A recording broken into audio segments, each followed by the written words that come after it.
Foi. Motivation. Surpassement. Fortifiez votre intérieur avec le moment de foi. La Bible nous parle au sujet d'Ésaü et Jacob. Si vous lisez ici, la Bible dit comme ça, chapitre 28, verset 1. Isaac appela Jacob, c'est bien ça? Et qu'est-ce qu'il a fait? Le bénit et lui donna cet ordre. Tu ne prendras pas une femme parmi les filles de Canaan. Lève-toi, va à Padan-Aram, à la maison de Bethuel, père de ta mère, et prends-y une femme d'entre les filles de Laban, frère de ta mère. Que le Dieu Tout-Puissant te bénisse, te rende féconde et te multiplie, afin que tu deviennes une multitude de peuples. Qu'il te donne la bénédiction d'Abraham à toi et à ta postérité avec toi, afin que tu possèdes le pays où tu habites comme étranger et qu'il a donné à Abraham. Et Isaac fit partir Jacob, qui s'en alla à Padan-Aram auprès de Laban, fils de Bethuel, l'araméen, frère de Rebecca, mère de Jacob et d'Ésaü. Vous voyez, Église, que déjà ici, il y a comme presque une erreur. Parce qu'il dit, par exemple, Isaac fit partir Jacob, qui s'en alla à Padan-Aram, auprès de Laban, fils de Bethuel, l'araméen, frère de Rebecca. Et là, c'est écrit, mère de qui? Et d'Ésaü.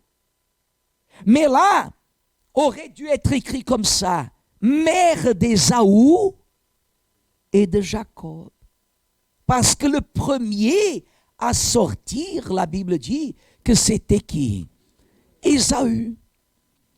Et vous savez l'histoire que Jacob s'est déguisé à la demande de sa mère et qu'il a reçu par l'imposition des mains la bénédiction venant d'Isaac. Aux yeux des hommes, il a trompé son père. Mais nous voyons et nous savons aussi pourquoi Dieu a permis cela. Parce qu'Ésaü n'a pas valorisé la responsabilité et la signification à l'époque de ce qui voulait dire être le fils aîné. Vous vous rappelez que Ésaü, il arrive affamé, il change le droit d'aînesse par un plat de lentilles. À quoi ça me sert le droit d'aînesse? À l'époque, c'était une valeur.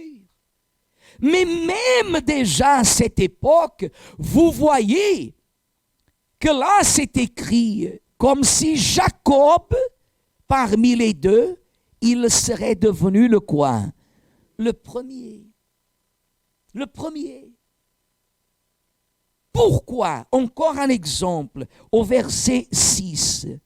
Ésaü vit qu'Isaac avait béni Jacob et qu'il avait envoyé à Padan-Aram pour y prendre une femme, et qu'en le bénissant, il lui avait donné cet ordre. Quel ordre? Tu ne prendras pas une femme parmi les filles de Canaan. Il avait une bénédiction, mais il y avait aussi un quoi? Un ordre. Alors, une condition, verset 7. Il vit que Jacob, c'est-à-dire Ésaü, il vit que Jacob avait obéi à son père et à sa mère, et qu'il était parti pour Padan-Aram, verset 8. Ésaü comprit ainsi que les filles de Canaan, lisez, déplaisaient à Isaac son père. Et Ésaü, qu'est-ce qu'il a fait? S'en alla vers Ismaël, il prit pour femme, outre les femmes qu'il avait, Mahalat, fille d'Ismaël, fils d'Abraham, le sœur de Nebajot. Vous voyez, Église, l'état d'esprit d'Ésaü. Ésaü, il avait entendu le père dire à... Ésaü a entendu Isaac parler à Jacob, ne prends pas une femme parmi les filles de Canaan. Et après être béni, il est parti. Lorsqu'Ésaü a entendu ça, parce qu'il savait que les filles de Canaan déplaisaient à son père, il est allé là pour chercher une fille. Quelle conclusion pouvons-nous tirer? Ésaü ne pensait pas à plaire à qui? À son père, ni à Dieu. Il ne pensait pas. Vous voyez pourquoi il n'a pas été béni. Vous voyez pourquoi Dieu a permis que Jacob, qui était un magouilleur même à l'époque, qui avait une attitude, un comportement qui n'était pas le plus correct, mais Jacob, il était sensible. Pas au sentiment, mais à l'obéissance.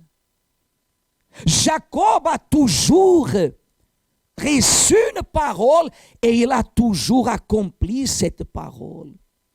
Jacob a toujours mis sa propre parole en gage. Hein? En gage. Il a mis sa parole en gage. Il a investi, c'est-à-dire, il recevait une parole d'un homme, il honorait la parole. Et cela, c'est ce que Dieu voit. Parce que des fois, la personne vient ici à l'église. Oh, Saint-Esprit, viens me consoler. Viens dans ma vie. Mais elle ne pense pas à plaire à qui? À Dieu. Elle ne pense qu'à elle. Elle n'a pas l'intérêt de plaire à Dieu. Elle veut que Dieu puisse la plaire. Elle veut que Dieu puisse l'honorer. Elle veut que Dieu puisse venir à son secours. Mais elle ne pense pas à aller vers qui? Vers Dieu. Et ça, mes amis, personne ne peut le faire à votre place. Dieu connaît votre pensée. Dieu connaît votre pensée. Pourquoi pendant longtemps que j'étais à l'église, je n'ai pas reçu le Saint-Esprit? Parce que dans les cultes là comme ça, ma pensée, elle dormait. Ma pensée, elle n'attendait qu'une chose, que le culte termine.